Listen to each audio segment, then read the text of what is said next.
Setiap orang punya hawa nafsu. Ya, kita sebagai manusia bukan maksum. Ya, kita bukanlah orang yang maksum. Orang yang maksum itu hanyalah para nabi. Kita tidak bisa terlepas dari yang namanya hawa nafsu. Namun akan menjadi buruk nafsu yang ada di dalam diri kita itu bila selalu diperturutkan. Menghilangkan hawa nafsu nggak bisa. Ya, antum berupaya untuk menghilangkan hawa nafsu. Sama sekali seorang manusia atau insan yang tak punya hawa nafsu itu tidak mungkin. Kenyataan akan menolaknya. Kenyataan akan mengatakan kita kadang-kadang juga muncul hawa nafsu itu, dan kadang-kadang kita juga mengikutinya. Namun akan menjadi buruk dan sangat negatif apabila kita selalu mengikuti hawa nafsu tersebut, selalu mengikuti hawa nafsu tersebut. Demikian pula kejahilan. Yang namanya kejahilan itu adalah sifat dasar manusia. Innahu kana zaluman jahula. Sesungguhnya manusia itu, insan itu zalum, punya sifat aniaya dan jahul, lagi jahil. Tidak ada orang yang merangkum dan menghimpun semua ilmu sehingga tidak ada satupun perkara yang luput darinya. Itu tidak mungkin. Kita juga ada sisi-sisi kejahilan, pasti itu. Ya, kita walau bagaimanapun kita mendakwakan ilmu atau kita menimba ilmu, bagaimanapun banyaknya ilmu seseorang, pasti ada sisi-sisi kejahilannya. Ada kadang-kadang perkara-perkara yang atau bahkan banyak yang mana kita jahil tentangnya. Namun akan menjadi buruk dan negatif jika kita memelihara kejahilan. Yaitu ketika kita menyadari ya bahwasanya kita tidak mengetahui, lalu kita tidak mau belajar, tidak mau menuntut ilmu, dan terus memumpuk dan memelihara kejahilan tersebut. Nah, ini kedua perkara ini, memupuk kejahilan dan selalu mengikuti hawa nafsu, merupakan sebab putus. Sedikit demi sedikit dia akan merasa, kalau orang Jawa bilang kudino, terbiasa. Karena sesuatu itu ya akan mudah dilakukan apabila sudah terbiasa. Apabila sudah terbiasa. Nah, orang yang sudah terbiasa dengan hawa nafsunya, maka dia akan selalu memperturutkannya.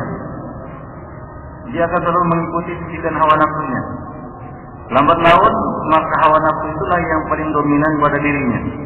Dan bahkan sampai mungkin pada puncaknya, yaitu apa? Menjadikan hawa nafsu sebagai Tuhan. Nah, ini sudah puncaknya ini. Ya sudah menyentuh wilayah akidahnya, i'tiqadnya. Ara'aita ma yattakhadha ilahu hawa. Tidakkah engkau melihat orang-orang yang menjadikan hawa nafsunya sebagai Tuhan?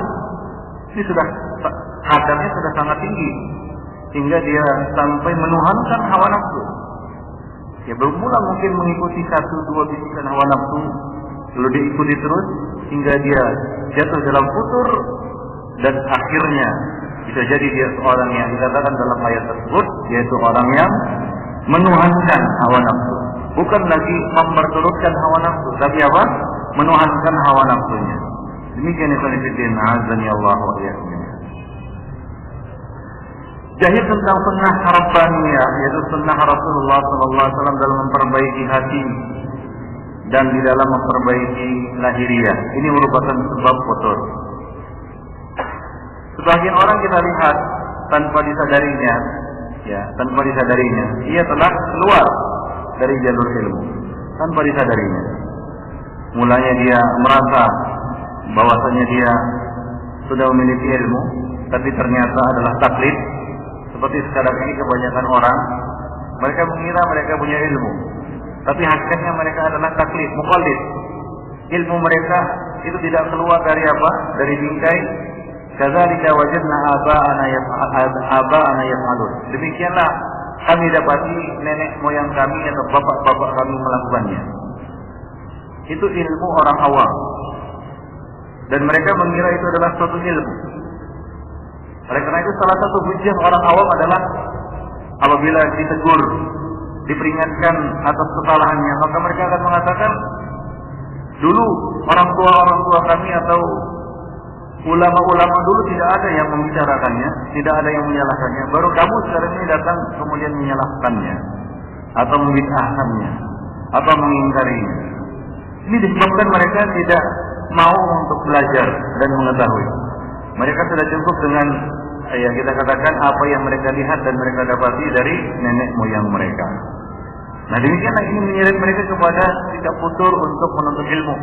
Maka dari itu kita lihat sebagian atau kebanyakan orang-orang awam, kalau diajak untuk menuntut ilmu secara serius, betul-betul untuk mengetahui kebenaran, maka mereka akan memasang jarak.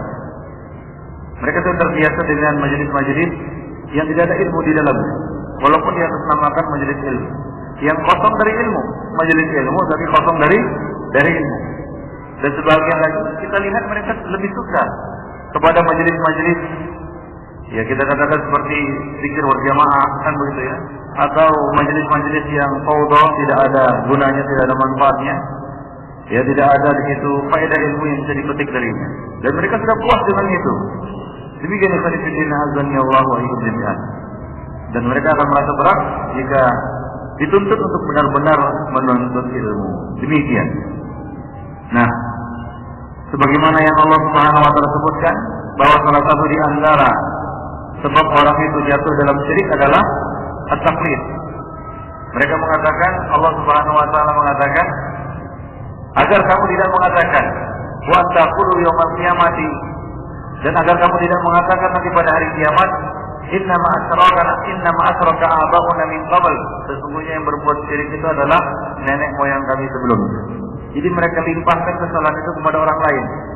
Nah, ini adalah penyakit orang jahil. Penyakit orang jahil adalah dia melimpahkan kesalahan kepada orang lain. Ya, dia berpasangan, ya dia cuci tangan dan menimpakan kesalahan itu kepada orang lain. Ikhwan fillah azani Allah wa iyyakum jami'an. Maka obat dari penyakit futur ini adalah kita memupuk semangat, terus memotivasi diri untuk menuntut ilmu.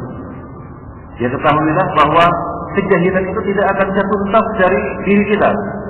Tidak bisa tuntas. Ya, namanya manusia itu tidak bisa menuntaskan kejahilan dari dirinya. Oleh karena itu dia terus dipacu dan dituntut untuk menuntut ilmu agar kejahilannya itu sedikit demi sedikit berkurang. Nah, demikian hingga dia menutup mata, artinya apa? Mati.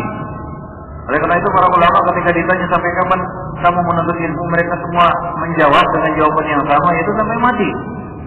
Karena kejahilan tidak akan lepas dari hidup manusia, walaupun dia sudah menuntut ilmu dan terus menuntut ilmu. Ya, dulu para ulama menganggap diri mereka masih jahil, padahal mereka sudah sampai kepada derajat ilmu yang tinggi. Tapi demikian pun mereka merasa mereka masih kurang dan mereka masih banyak kejahilan. Apalagi orang yang sama sekali tidak mau menuntut ilmu, maka bercampurlah, mendominasilah kejahilan pada diri mereka.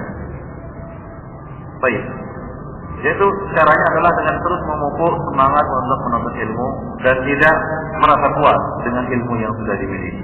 Ya, bahwasanya hitungannya bukan ilmu yang sudah dimiliki. Nah, kalau kita menuntut ilmu hitungannya ilmu yang sudah kita miliki, ini dikhawatirkan kita akan merasa sudah puas, sudah lagi lah, tidak ada lagi ilmu yang perlu dituntut. Tapi hitungannya adalah berapakah kejahilan yang sudah kita hilangkan, yang sudah kita obati. Nah, itu hitungannya baru benar. Nah, kalau hitungannya berapa ilmu yang sudah saya ketahui, berapa ilmu yang sudah saya pelajari, berapa ilmu yang sudah yang sudah saya pahami, yang sudah saya selami, maka mungkin kita akan mentok. Ya, kita akan merasa sudah sampai kepada puncak ilmu. Tapi kalau hitungannya sebagaimana yang kita katakan tadi adalah, ya, sudah berapakah kejahilan yang terangkat dari itu, mungkin kita tidak akan pernah berhenti untuk menuntut ilmu. Kenapa? Karena terus manusia ini berada dalam kejahilan. Innahu kana zaluman jahula. Sifat dasar manusia adalah jahil. Maka dari itu dia terus dituntut untuk menghilangkan kejahilannya. Hari demi hari, jam demi jam, detik demi detik. Karena dia tidak bisa lepas dari sifat tersebut. Demikian Ibu. Nah, kemudian untuk yang kedua, yaitu memperturutkan hawa nafsu, dan ini juga merupakan penyakit yang kronis. Ya, penyakit yang kronis, memperturutkan hawa nafsu. Sebagaimana yang kita sebutkan tadi, bahwa manusia itu tidak mungkin mematikan hawa nafsunya. Itu tidak mungkin. Itulah yang Allah Subhanahu wa taala fitrahkan, tetapkan pada manusia. Ada dia dalam hati manusia. Yang membedakan mereka dengan siapa? Dengan malaikat. Malaikat tidak punya hawa nafsu. Lalu apakah kita selaku manusia bisa menjadi malaikat? Tidak bisa. Allah Subhanahu wa taala telah menggariskan sifat malaikat, hanya melakukan apa yang diperintahkan dan tidak pernah mendurhakai perintah Allah Subhanahu wa taala. Adapun manusia, mereka diberi beban perintah dan larangan. Kadang-kadang ada nafsu untuk tidak mengerjakan perintah, atau mengerjakan perintah tidak sebagaimana mestinya, atau mengerjakannya tidak sepenuh hati. Dan ada kadang-kadang dorongan untuk melanggar larangan, yaitu melakukan apa yang dilarang. Kadang-kadang melakukan apa yang diharamkan, dan kadang-kadang melakukan apa yang dimakruhkan.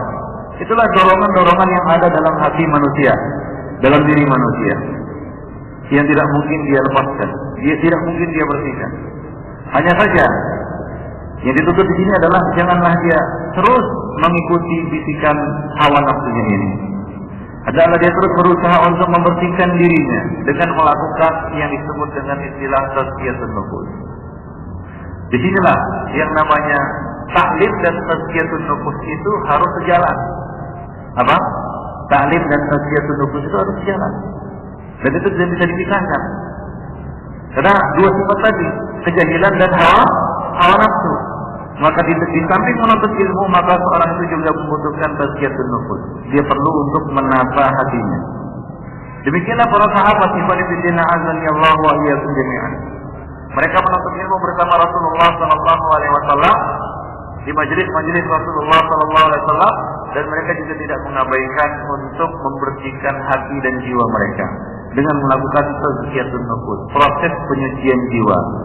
Karena yang namanya hawa nafsu ini hanya bisa dibersihkan dengan apa? Dengan tazkiyatun nufus. Dan kejahilan itu hanya bisa dihilangkan dengan proses taklim. Dengan apa? Dengan menuntut ilmu. Jadi kita harus melakukan obat dari memperturutkan hawa nafsu itu adalah dengan melakukan tazkiyatun nufus, membersihkan jiwa. Ada beberapa cara yang dilakukan oleh Rasulullah Shallallahu Alaihi Wasallam untuk membersihkan jiwa. Di antaranya adalah i'tikaf.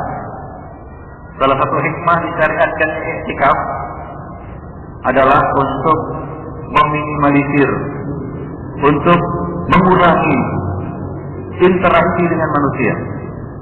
Karena kotoran-kotoran dari berinteraksi dengan manusia ini banyak. Salah satunya adalah dengan i'tikaf. Kita menahan diri dari bergaul, dari berinteraksi dengan manusia yang hari-harinya, sehari-harinya kita berinteraksi dengan manusia. Maka perlu ada waktu khusus untuk merenung, untuk membersihkan diri dan memisahkan diri dari mereka. Ini adalah salah satu proses dari tazkiyatun nufus. Kemudian proses yang lainnya atau cara yang lainnya adalah dengan melakukan ibadah puasa. Ya, salah satu cara untuk melunakkan hati adalah berpuasa.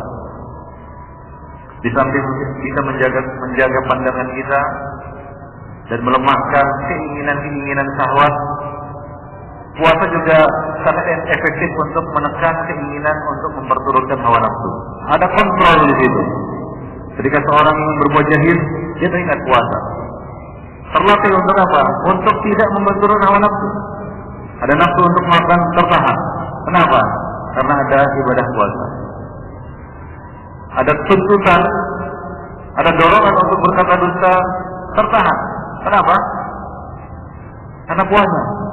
Sebagaimana yang disebutkan di dalam hadis, ya bahwasanya dia puasa telah menahannya dari apa? Makan dan minum dan dari perbuatan-perbuatan yang jahil.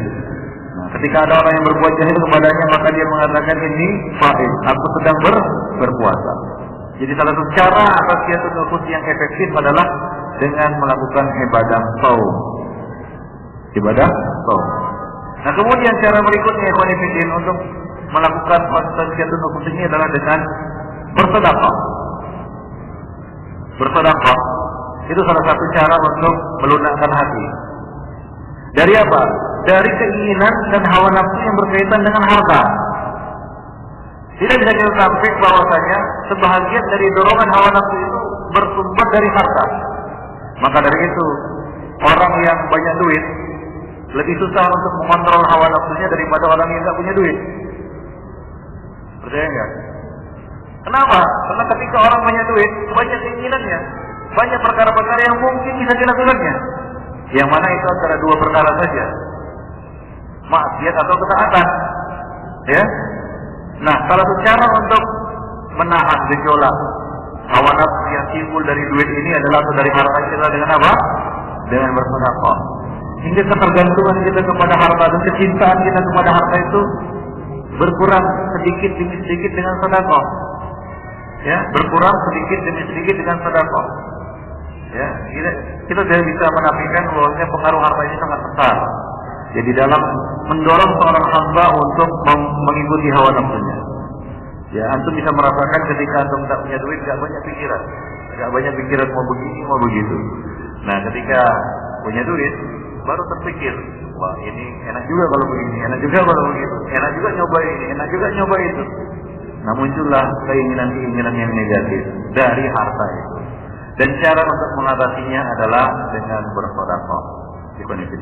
Jadi sedekahnya adalah cara juga untuk tazkiyatun nufus. Ya, salah satu hikmah dari sedekah itu adalah untuk membersihkan jiwa. Dari apa? Dari godaan-godaan harta. Dari godaan-godaan harta, uang, ya, barang yang kita miliki. Itu kadang-kadang godaannya dari situ. Dan banyak kita lihat kasus-kasus orang itu terjerumus ke dalam maksiat karena godaan harta tadi. Ya, misalnya dia berjudi. Kenapa? Karena dia punya duit.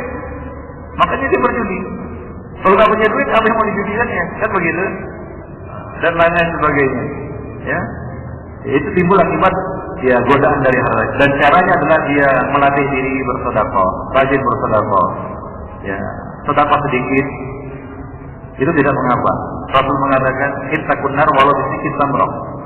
Bersedekahlah, jagalah dirimu dari api neraka walaupun bersedekah dengan separuh buah kurma. Yang diambil di sini bukanlah dari nilai kuantitas dari sedekah itu, akan tetapi apa? Memupuk dan melatih diri untuk tidak tergantung dan terkait hati kita itu dengan harta. Itu dia. Latihan di sini yang penting. Kalau orang dia sering melatih dirinya dengan bersedekah walaupun 1.000 atau 2.000 perak, maka dia akan terlatih. Nah, orang yang terlatih dengan orang yang tidak terlatih itu beda. Nah, orang yang sudah terlatih, makanya salah satu pendidikan anak adalah melatih anak untuk bersedekah, yaitu memberikan kepercayaan kepadanya untuk memberikan ya sedekah tersebut langsung darinya. Itu salah satu cara untuk membiasakan dia bersedekah. Ikhwan fillah, azanillahu wa iyyakum jami'an. Nah, demikian juga kita, ya, sabda Nabi tadi itu seperti itu. Jangan antum pahami secara letterless. Yaitu apa? Jagalah dirimu dari api neraka walaupun bersedekah separuh kurma. Lalu ambil kurma, buat belah separuh kemudian disedekahkan. Bukan begitu maksudnya.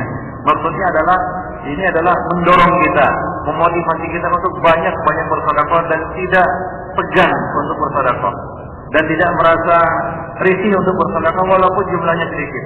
Karena yang dikejar itu bukanlah jumlah dan bukan juga orang yang disedekahi, tapi ada di sana hikmah yang lainnya, yaitu untuk melatih diri agar hati kita, jiwa kita tidak tergantung kepada harta. Berkurang sedikit demi sedikit hawa nafsu yang bersumber dari harta. Itu dia. Demikian konfirmasi. Ya, sama seperti ya ibadah-ibadah yang lainnya. Rasul mengatakan apa? Ahabbul a'mali ilallah adwamuha wa in qalla. Amal yang paling Allah sukai adalah yang berketerusan walaupun sedikit. Karena amal yang berketerusan, artinya yang berkesinambungan, terus dilakukan, maka pengaruhnya terhadap jiwa itu lebih besar daripada amal yang kelihatannya gede tapi cuma dilakukan sekali saja. Beda itu orang yang bersedekah, sekali sedekah langsung 5 juta atau 10 juta. Habis itu 10 tahun dia sudah sedekah. Dengan orang yang bersedekah, ya, dia tiap rutin sedekah begitu ya. Jadi terbiasa. Ini suatu kebiasaan dan dia tidak sayang kepada hartanya. Ketika harta itu sampai kepadanya, dia teringat sedekah, begitu saja. Karena sudah terbiasa. Dan sesuatu itu menjadi mudah karena sudah terbiasa. Ada orang yang seperti itu dia, sifatnya dan karakternya sudah menjadi tabiat dan wataknya. Nah begitu dia dapat harta, dia teringat apa? Sedekah dulu. Sebelum dia teringat yang lain-lain. Nah ada juga di sana orang yang begitu dapat harta, yang terpikir apa? Macam-macam. Wah ini untuk ini. Ini aku sudah lama merancang dan merencanakan ini dan itu. Yang kadang-kadang itu adalah suatu hal yang negatif. Nah demikian kepada azza Allah wa iyyakum jami'an. Jadi semua itu perlu dengan latihan. Dasar cara untuk meminimalisir pengaruh hawa nafsu yang timbul dari harta adalah dengan rajin bersedekah tadi. Ingat sabda Rasulullah SAW, ahabbul a'mal ilallahi adwamuha wa in qalla. Amal yang paling Allah sukai adalah yang berkesinambungan walaupun sedikit, tapi terus menerus. Karena bagaimana kata pepatah kita, sedikit demi sedikit lama-lama jadi bukit. Walaupun sedikit, tapi kalau dikumpulkan lama-lama besar dan pengaruhnya juga besar. Ya daripada ya yang besar tapi berhenti. Demikian ya Pak. Nah kemudian ya cara untuk tazkiyatun nufus berikutnya atau proses tazkiyatun nufus itu bisa dihasilkan melalui ibadah jihad fi sabilillah. Jihad fi sabilillah. Dalam arti kata mengorbankan diri berperang di jalan Allah Subhanahu wa taala. Mungkin banyak yang mengira jihad itu hanyalah ibadah badaniyah, bertempur melawan musuh di medan perang tanpa ada di situ makna tazkiyatun nufus di dalamnya. Itu keliru. Bahkan jihad itu merupakan, Nabi mengatakan, zirwatu sanamil Islam. Puncak dari apa? Amal di dalam Islam. Puncak amalan di dalam Islam. Mengapa dikatakan demikian? Karena orang yang berjihad itu antara dia dan kematian itu cuma ada tirai dikit. Yang memisahkannya dengan kematian ada tirai dikit. Orang yang pernah merasakan medan perang, mungkin dia akan merasakan betapa dia itu hampir dekat dengan kematian. Kematian itu berhampiran dengannya.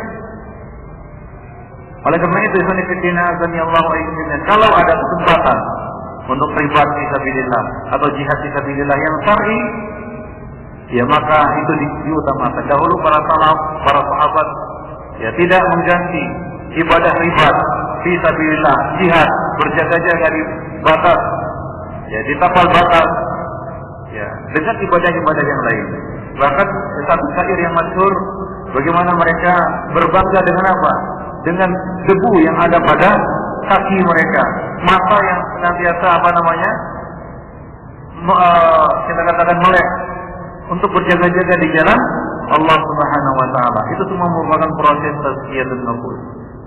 Ya, banyak orang-orang yang lembut hatinya setelah dia mengikuti jihad fi sabilillah. Dan kita lihat para sahabat, Umar, kita lihat bagaimana keras dan tegasnya Umar, tapi menjadi lembut ketika dia menjadi seorang mujahid fi sabilillah. Nah demikian yang Allah wa iyyakum. Intinya adalah, nah di sana banyak lagi proses-proses untuk melakukan tazkiyatun nufus ya di dalam syariat ini, ya misalnya ibadah salat, sabar dan seterusnya.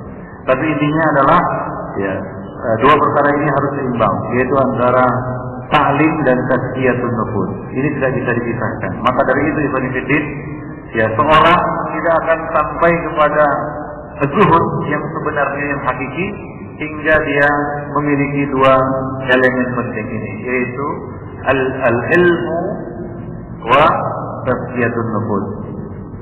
Ilmu dan hati yang bersih. Demikian Ibnu Katsir rahimani wa rahimakumullah. Oleh karena itu para ulama mengatakan uzlah, ya uzlah, yaitu mengasingkan diri, itu tidak akan sempurna kalau dengan tanpa ilmu, tanpa ainul ilmi, maka akan menjadi zallah. Uzlah dalam bahasa Arab, uzlah itu ada 3 huruf, ain, zai, dan lam. Uzlah. Nah kalau tanpa ainul ilmi, tanpa ain, kalau ainnya kita hilangkan, jadi apa tulisannya? Zallah. Zallah itu artinya ketergelinciran, penyimpangan. Ya jadi uzlah tanpa ilmu bisa menjadi penyimpangan. Nah kalau tanpa zai, az-zuhdi, kalau tanpa zuhud, ya tanpa tazkiyatun nufus, kita uzlah tanpa zuhud, tanpa tazkiyatun nufus, maka menjadi illah. Ya, hilangkan zainya, tinggal apa? Ain dan lam. Illah itu penyakit. Ya jadi uzlah mengasingkan diri tanpa ilmu menjadi suatu penyimpangan, tanpa zuhud menjadi suatu penyakit. Demikian Ibnu Katsir. Itulah pentingnya, itu menggambarkan kepada kita pentingnya ya keseimbangan antara ilmu dan tazkiyatun nufus, ilmu dan pembersihan hati. Demikian. Apalagi yang namanya ilmu, ya, yang namanya ilmu itu banyak sekali godaannya. Orang yang berilmu lebih besar godaannya daripada orang yang jahil. Dan dia membutuhkan apa? Hati yang kuat untuk mengatasi godaan-godaan ini. Oleh karena para ulama mengatakan hasad itu lebih banyak ditemukan pada orang-orang yang berilmu daripada yang lainnya. Karena ilmu adalah sesuatu yang berharga. Dan hasad tidak akan terjadi kecuali pada sesuatu yang berharga.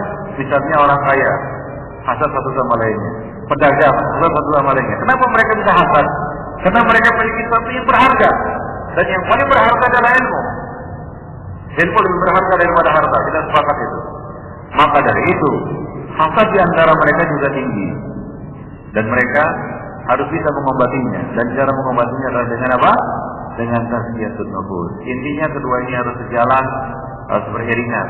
Nah, kalau tidak maka akan timpang. Nah, kita kembali kepada masalah futur. Ikhwan fillah azanillahu wa iyyakum jami'an. Nah, orang yang sudah menjalani proses taklim dan menjalani proses tazkiyatun nufus saja masih memiliki kendala. Ya, apalagi orang-orang yang tidak menjalani proses ini. Betapa jauhnya mereka dari rombongan. Orang-orang yang tidak mengenal taklim dalam hidupnya dan tidak pernah membersihkan hatinya. Coba lihat bagaimana kehidupannya. Taklim nggak mau, membersihkan hati juga nggak mau, hancur. Sudah bisa dipastikan orang ini pasti hancur. Ya, bukan hanya makanan empuk setan saja. Kalau cuma makanan empuk setan mungkin mending. Tapi lebih parah dari itu, yaitu menjadi serdadu setan. Nah, kalau sudah jadi serdadu setan ini sudah berat di kondisinya. Bukan lagi makanan setan, jadi korban setan, tapi menjadi serdadu setan. Berapa banyak sekarang ini orang-orang yang sudah berubah statusnya menjadi serdadu setan. Bala tentara iblis. Yang kerjanya justru apa? Menghalangi manusia dari kebaikan, dari jalan Allah, dan menyebarkan keburukan ke tengah-tengah manusia. Nah demikian. Kalau sudah demikian keadaannya, maka ini adalah suatu kondisi yang sangat parah. Ini bukan lagi futur namanya. Itu bisa berubah menjadi suatu kekufuran atau kufur. Ya, bukan lagi futur, tapi bisa terjadi kepada apa? Kufur. Bagaimana tadi mengikuti hawa nafsu. Kalau itu mendominasi, ini bisa jadi futur. Tapi kalau sudah dituhankan, ini menjadi apa? Kufur. Bukan futur lagi itu. Sudah kufur. Waliyahzubillah. Oleh karena itu para ulama mengatakan hati-hati dengan bid'ah dan maksiat. Karena dia adalah baridul kufri. Baridul kufri artinya saluran menuju ke kekufuran dan syirik. Nah, kita berlindung kepada Allah Subhanahu wa taala agar terhindar dari dua penyakit ini, yaitu penyakit kejahilan dan memperturutkan hawa nafsu. Dan jangan lupa obat satu-satunya adalah dengan melakukan proses taklim dan tazkiyatun nufus. Itu tidak boleh kita tinggalkan, taklim dan tazkiyatun nufus itu. Demikianlah, mudah-mudahan bermanfaat bagi kita semua dan memberikan pencerahan bagi kita semua. di dalam mengatasi bahaya penyakit futur yang tersebar di tengah-tengah manusia sekarang ini. Dan kita tentunya tidak mau dan berlindung kepada Allah jatuh dalam penyakit futur, apalagi terseret kepada kufur. Waliyadzubillah. Itu saja ya pendidik, mudah-mudahan ada manfaatnya. Subhanallah bihamdik, asyhadu an la ilaha illa anta wa astaghfiruka wa atubu ilaik. Bagi yang ingin bertanya silakan. Kita beri kesempatan satu pertanyaan saja. Ya.